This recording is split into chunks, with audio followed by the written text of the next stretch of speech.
planning the homestead or do-it-yourself farm or whatever you want to call it. I'll call it a homestead.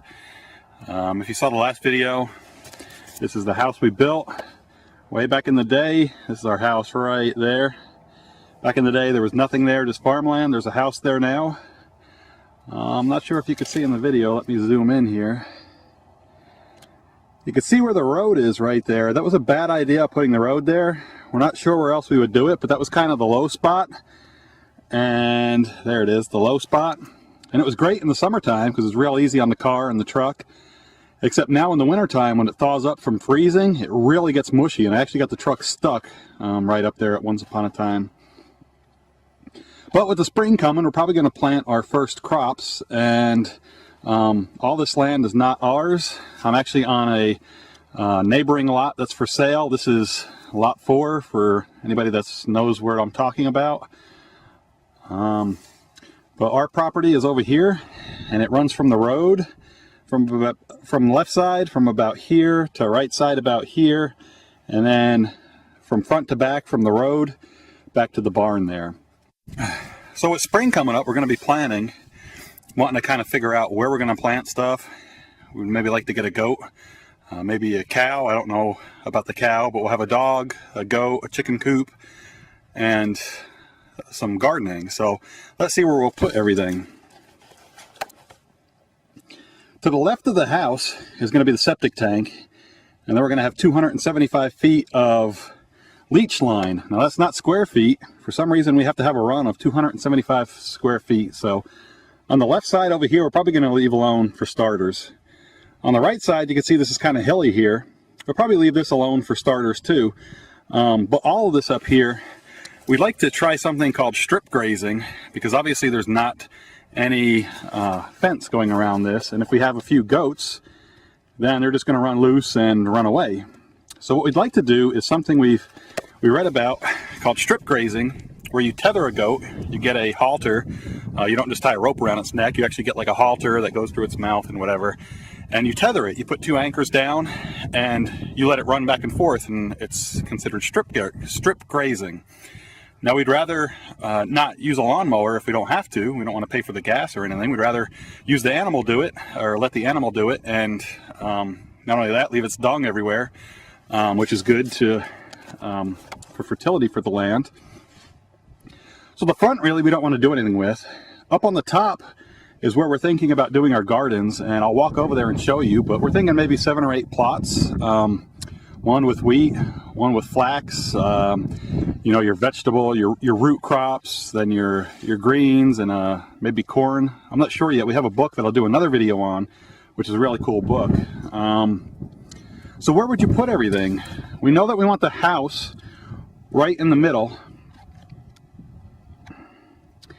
And we know that we want the garden on top of the hill there. And then way in the back, we probably are going to want some kind of tree line back there, because there is a family living in a trailer up on the street there that we just would like our own privacy and like to give them privacy.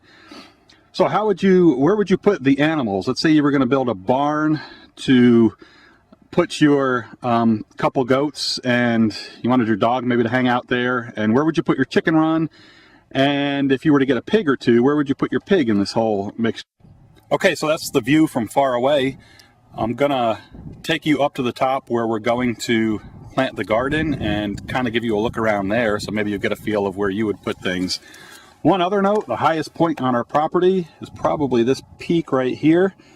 I'm thinking that's going to be where we put a few windmills to get some electric. We're also going to have solar panels on the house, but right up on top here, I'm not sure if that'll get more wind than down in the valley here, but you could see where we built the house, we're pretty surrounded by hills. So that's good to protect us from, you know, hurricane type winds. However, for a windmill, I'm not sure if down in this valley is going to pick up the most wind or up on that top. If you know how to test where it would be best for wind generator, go ahead and let me know. Okay, I wanted to give you a quick view from the bottom here, what we're working with kind of from the entrance here. And I was just dropping extra gravel down so the truck can gain some traction. Now you can see it's kind of a grade going down and up to the house in the front here. Like I said, we'd probably just strip graze goats here, at least for the time being, or I don't know, would this be the best spot to plant a whole bunch of wheat and flax and corn up here, or what would you do with this land up here? We also, you can see this is the edge of our property here at the beginning. We thought it's kind of flat right here and then comes down. Be a cool spot for a little, you know, like welcome flower garden or whatever with the yada yada yada homestead or whatnot there. But for practical stuff, let's go up here and see where the garden would be. Okay, just a quick pit stop inside. Give you a look. It's kind of getting the door in now on the front. It's kind of cool. So this will be sitting in the middle of my living room, and you can see the deck out there. Let me zoom in just so you can see on the video camera. Yeah, we need to level up the poles a little bit when we get two people out here, but it's a view from inside the house, just sitting in the middle of the living room. Pretty awesome with the two windows in. And real quick, here's a view of the deck we built. This is all just railing material here, and quick view of these windows here. And these posts here are not really level. I need to level them up, but they're just bolts I'll have to loosen. They're kind of difficult to put on by myself from underneath with nobody looking on the top. So here we are again from the front yard, and obviously we don't want to put too much here, you know, and block our view, but so we'll be building stairs here next. I'm gonna get to that garden anytime now. Oh, here's the fire pit over here. And oh, if you're watching this video, also we'd like to know where to put the storm shelter or root cellar where we'll keep our canned goods. So keep that in mind.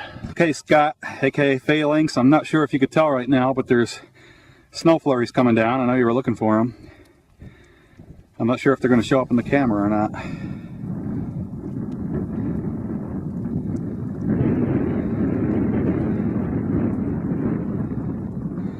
Okay, but anyway, up here, give you your orientation again. We're at the kind of the back side of the house. Up here on the top of the hill is some pretty flat land.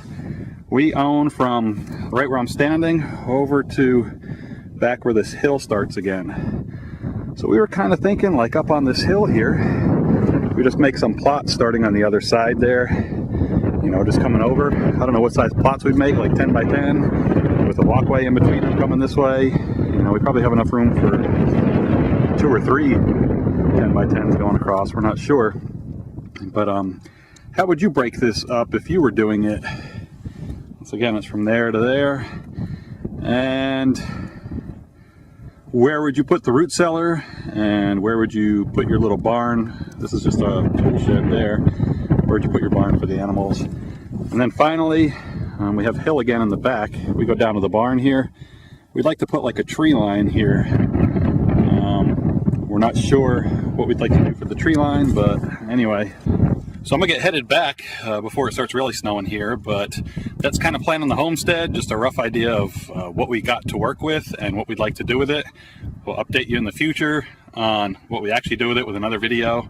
You can see the progress, and if you have any input on what's worked for you or what hasn't worked for you, or if you've put a root cellar going into the side of the hill, like this big hill we have here, or if it's better to go straight down, or is it better to have a root cellar next to the house, or is it better to grow all your corn on the front with your wheat and your hay up there and then rotate, you know, your vegetables and brassicas or whatever in the back? Let me know. My wife and I, the spring's coming up, so we'll be working it out.